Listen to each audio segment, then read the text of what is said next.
This is the Aula F87 Pro, and it sounds like this.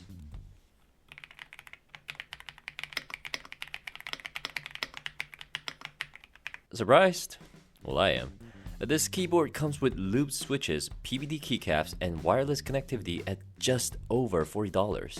That's pretty insane value, and I'm very happy to have finally picked up one of these. I'm definitely not a keyboard professional by any means. I mean, I barely know the basics. And this is the first proper keyboard I've ever owned. So expect this to be a more casual review, and feel free to correct me in the comments. So yeah, this is my review of the Aula F87 Pro with Ashwood V4 switches.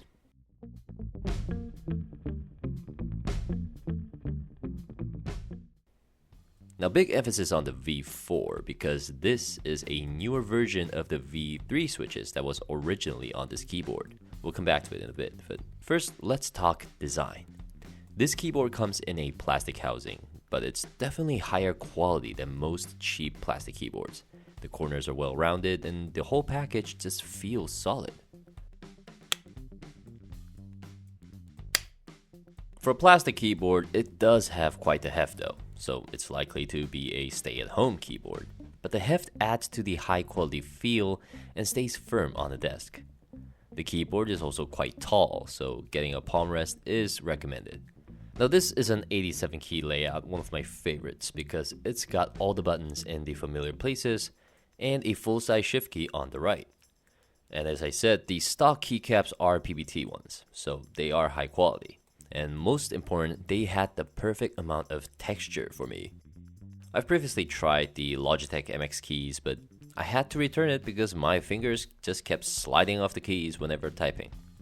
Unfortunately, these keycaps aren't pass-throughs, so the backlit RGB isn't all that visible, and I'm not a huge fan of the mint color accents here either. It's nothing terrible, it's got the black and purple keys as well, which I think were inspired by Keychron or classic ThinkPad keyboards. I don't mind it, and if you do, you can obviously change it. The backlight supports various RGB modes and different colors, but I'm traditional. I prefer to keep it clean and white. And I did appreciate that you didn't have to download proprietary software to enable these features. You can simply press Fn plus insert or delete.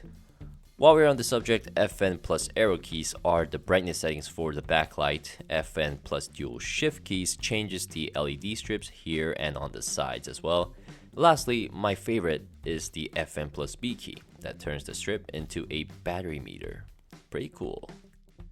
On the top, only the Pro model of this keyboard has this, but you can switch modes using this slider, and there's also the Type-C charging port and the slot for the USB dongle.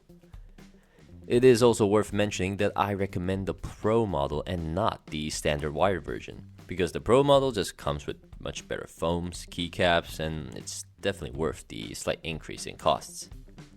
Now, like I said, I'm a newbie when it comes to mechanical keyboards. In fact, this is my first experience with non-click linear switches, and these Ashwood V4 switches blew my mind. I've always thought of myself as a clicky brown switch kind of guy, which left me worried at first, but as soon as I started typing, there was just no way. This may be somewhat of an exaggeration, but each click sounds like two pebbles hitting each other. It makes a very clear sound. And the non-click feeling definitely took a while to get used to at first, but after a week of adjustment period, the instant input of these switches actually helped me type faster. So I definitely recommend going with the V4 switches. But that's enough for me though, and I'll let the keyboard do the talking.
Now, I haven't used the previous V3 version of the switches, so I can't make any real comparisons. But just comparing the specs alone, the V4 has a 0.1mm longer total stroke and a double spring, which, based on other reviews, does seem to improve the typing experience. So that's a lot of good, and I tried to think of the downsides, but honestly, I just can't see any. Maybe the switches could be a bit loud to be used in office spaces. Probably is, but that's pretty much it. This keyboard is even known to have 3 to 4 milliseconds of response times, which is more than enough for a casual gamer such as myself. During my 2 weeks of using the keyboard, I realized how a decent keyboard could impact your productivity. I actually look forward to answering emails now because I get to use this keyboard. Am I being delusional because my previous keyboard was a $20 cheap membrane keyboard? Well, maybe. The point is, if you're in the market for a mechanical keyboard with linear switches, I think this absolutely deserves a look, especially if you're on a budget. So that's been my review of the Aula F87 Pro. I'll leave the AliExpress link which I used to purchase the keyboard in the description below. And I'd love to hear your thoughts. If you have any questions, I'll try to answer them as best as I can. Thank you for watching, and I'll see you in the next one. Bye.